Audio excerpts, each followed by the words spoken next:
आई V X L C D और M प्राप्त होने पर आपको कौन सी संख्याएं लिखनी है। रोमन संख्यांक के कुछ नियम होते हैं। रोमन संख्यांक के बच्चों क्या होते हैं, कुछ नियम होते हैं। इन नियमों को समझने के लिए आपको यहाँ ध्यान देना है। सबसे पहला नियम है, यदि किसी संकेत यहाँ पर संकेत क्या है, आई डबल आई, इस तरीके से एक्स डबल एक्स तक के जो संकेत मिलेंगे, ये इन संकेत की बात हो रही है कि पुनरावृत्ति मतलब रिपीट होना, किसी अंक का बार बार आना, संकेत का बार बार आना होती है तो उसका मान उतनी बार जोड़ दिया जाता है। अर्थात यदि 2 बार आई है तो क्या हो जाएगा 2। यदि 2 बार x लिखा है तो 2 बार x किसके बराबर हो जाएगा 20 के। क्यों? क्योंकि x का मान अभी आपने क्या यहाँ पे पढ़ा था 10, तो 2 बार है तो कितना हो जाएगा 10 + 10 20। इसी तरीके से यदि x 3 बार मिलता है एक साथ तो ट्रिपल x बराबर हो जाएगा 30, यहाँ 30, क्योंकि 10 धन 10 धन 10, तो 10 10 10 मिलकर 30, 10 + 10 + 10 = 30। बी, सारे नियम बहुत आईएमपी हैं, इनको ध्यान से देखना है। बी, कोई संकेत 3 से अधिक बार नहीं आता है। इस बात को ध्यान रखना, कोई संकेत 3 से अधिक बार नहीं आता, परंतु संकेतों में V 5, 5, L 50 50 और D 100 की कभी भी पुनरावृत्ति नहीं होती। They never be repeated again. 5, 50 and 100, 5, 50 और 100 की कभी भी रोमन संख्यांक में पुनरावृत्ति नहीं होती। आप नहीं देखेंगे कि V लिखा है, L लिखा है, D लिखा है। अतः इस तरीके से अपन नंबर सी देखें, यदि छोटा संकेत बड़े संकेत के दाईं ओर हो, राइट साइड हो, यदि छोटा संकेत बड़े संकेत के राइट साइड हो, जैसे यहाँ पे देखने को मिलेगा कि बड़ा संकेत है 5 और छोटा संकेत है I, तो ये कहाँ है, राइट साइड है। छोटा संकेत कहाँ है, राइट साइड है। तो क्या करते हैं, बड़े मान में, बड़ा मान कौन है यहाँ पे 5, बड़े मान में छोटे मान को जोड़ देते हैं। We add the smallest number in the bigger number. In which condition? When we had any smaller number right on the bigger symbol as D. 1, 5 + 1 = 6, 5 + 1 = 6। इसी तरीके से L X V, अब यहाँ देखिए, आप यहाँ फिगर में देखिएगा L X और V, L मतलब 50, X मतलब 10 और V मतलब 5। यहाँ देखिए बड़े से छोटे की ओर हमने देखा, सबसे पहले बड़ा अंक, उससे छोटा, फिर सबसे छोटा। इस बात को ध्यान रखना है कि यहाँ पे क्या लिखा है, यदि छोटा संकेत बड़े संकेत के राइट साइड हो, तो बड़ा संकेत कौन था L, छोटा संकेत था X और X से भी छोटा था V, तो ये सारे कहाँ जा रहे हैं, राइट साइड की ओर जा रहे हैं। तो L का मान 50, X का मान 10 और V का मान 5। इन तीनों को जब हम ऐड करेंगे तो हमारे पास आ जाएगा 65। यदि छोटा संकेत बड़े संकेत के बाईं ओर हो, अब देखो जस्ट इसका उल्टा हो गया। यदि छोटा संकेत कहाँ चला जाए, लेफ्ट में चला जाए, लेफ्ट में चला जाएगा तो क्या होगा, उसको घटा देंगे, उसको माइनस कर देंगे। सीधा सीधा वाइस वर्सा है, उल्टा करना है हमें। यदि राइट साइड है तो ऐड कर देंगे और लेफ्ट साइड चला जाएगा तो माइनस कर देंगे। यदि छोटा संकेत बड़े संकेत के बाईं ओर लेफ्ट साइड होता है तो बड़े मान में से छोटा मान घटा देते हैं। जैसे कि हम देखते हैं बड़ा मान है V और छोटा मान है I, तो इस बार I कहाँ पर है, लेफ्ट साइड है।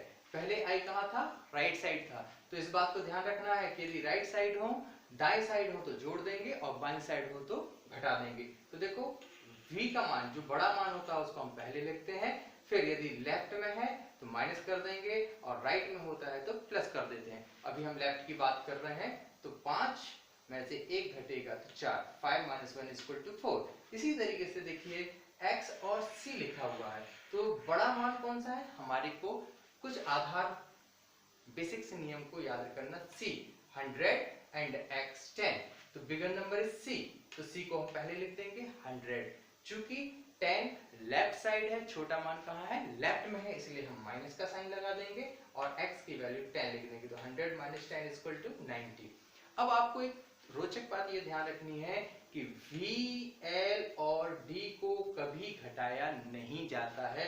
इसका अर्थ ये है कि V, L एंड D को कभी भी हम लेफ्ट में नहीं रखेंगे। We never put the V, L and on the left side of any bigger symbol। इस बात को आपको बहुत ध्यान से याद रखनी है। इन फिगर को थोड़ा सा आप एक बार रिवाइज कर लीजिएगा, ये आपको भविष्य में भी काम आएंगे। ये 5th से लेके आपको मैथ्स के किसी भी प्रारूप में प्राप्त हो सकते हैं, 5th, 6th, 7th, 8th, 9th, 10th में। तो ध्यान रखिएगा, इसको थोड़ा सा आप रिवाइज कर लीजिएगा 2 मिनट के लिए।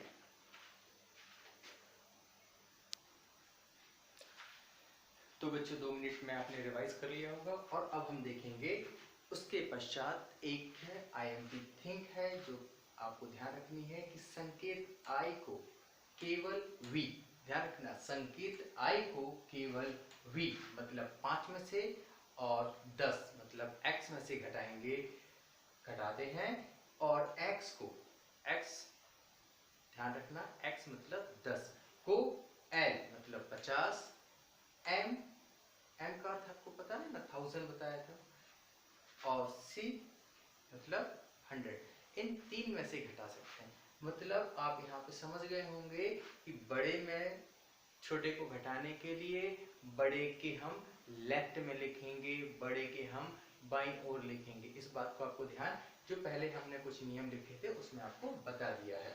अब इन नियमों का पालन करने से हमें कुछ अंक प्राप्त होते हैं, जैसे 1 2 3 4 5 6 7 8 9 10, I, ट्रिपल I, V। अब यहाँ देखो 4 मतलब 5 और उसके लेफ्ट में I है तो 4, फिर 5 को V, 6 मतलब 5 प्लस 1 तो 5 प्लस 1, ध्यान रखना है।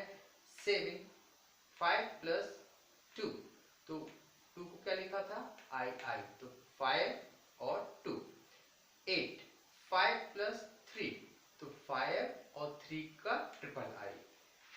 9, अब 9 लेस देन 1 10, तो देखो 10 में से 1 घटाना, क्योंकि आपको एक बात बताई थी कि कोई भी संकेत है 3 से अधिक बार नहीं आएगा। कितनी बार, 3। तो यहाँ चूंकि I जो है वो 3 बार हो चुका है, इसलिए आप इसमें 4 बार नहीं लगाएंगे, 5 4 9 कर दो, 5 प्लस 4 कर दो, ऐसा नहीं। चूंकि हमने क्या देखा था कि 9 में 5 तो आ गया, अब 5 तो आपका फिक्स हो गया यहाँ पे। अब लेकिन आपने देखा कि हम 4, तो यहाँ पे हम लगाएंगे I और V। अब चूंकि I और V लगाना, आपको ध्यान रखना है कि हम इसके पहले आपको बता चुके हैं कि V को हम नहीं घटाते। आपने नियम को फिर से ध्यान देना है कि V को हम नहीं घटाएंगे, V, L और D को हम नहीं घटाते, तो यहाँ पे वो प्रारूप नहीं लगेगा। इसलिए हम क्या करेंगे, बड़े अंक में से 1 को घटा के हम 9 को प्राप्त करेंगे।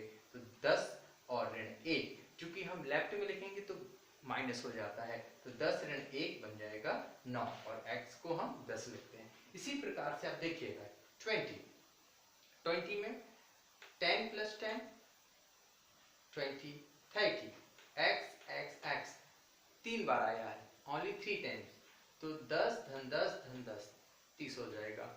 40, अब फिर से यहाँ पे रिपीट हो जाएगा कि हम x को 4 टाइम्स नहीं लिख सकते, क्योंकि आपको नियम में बता चुके थे कि अधिक से अधिक 3 बार आएगा। तो हमें पता है बिगर नंबर क्या थे, 50, टेबल याद रखना है 50 में से 10 को माइनस कर दिए, तो माइनस करने के लिए हम कहाँ लिखते हैं, लेफ्ट साइड लिखते हैं, तो L और लेफ्ट साइड लिखा 10, तो ये बन जाएगा 40, then 50L 60, 50 plus 10 60, 50 plus 20 10 plus 10 20 बना 70, 50 plus 10 plus 10 plus 10 30, 5 50 plus 30 is equal to 80 हो जाएगा। अब आपको फिर से वही फिगर, क्योंकि यहाँ पे हम 50 में 4 टाइम्स नहीं कर सकते, क्योंकि 3 बार तो हो चुका है रिपीटिशन। अब आपको फिर से जाना है बिगर नंबर C मतलब 100 माइनस 10 कर देना है, तो आपको ध्यान देना है कि माइनस करने के लिए हम लेफ्ट में लिखते हैं, इसलिए लेफ्ट और राइट का बहुत ध्यान रखना है। तो यहाँ पे c माइनस 10 इक्वल टू 90 और 100 इक्वल टू c। कुछ एग्जांपल्स देख लेते हैं जिससे आपको ये क्लियर हो जाएगा। 69, अब यहाँ पे आपको क्या देखना है बेटा, 69 को हम कैसे लिख सकते हैं, थोड़ा सा ध्यान देने की बात है। 69 को हम कैसे लिख सकते हैं, 60 प्लस 9। लेकिन 60 के लिए देखो आप याद तो कर सकते हो कि सीधा 60 को हमने LX पढ़ा था, लेकिन आपको तोड़ना भी पता होना चाहिए। 60 को हम क्या लिख सकते हैं, 50 प्लस 10, 50 प्लस 10 और 9 जैसा था उसको वैसे ही हमने नोट कर दिया। अब 50 को क्या लिखा आपने, L, और 10 क्योंकि प्लस में था इसलिए कहाँ लिखेंगे, राइट साइड, तो हमने कहाँ लिखा, राइट साइड में।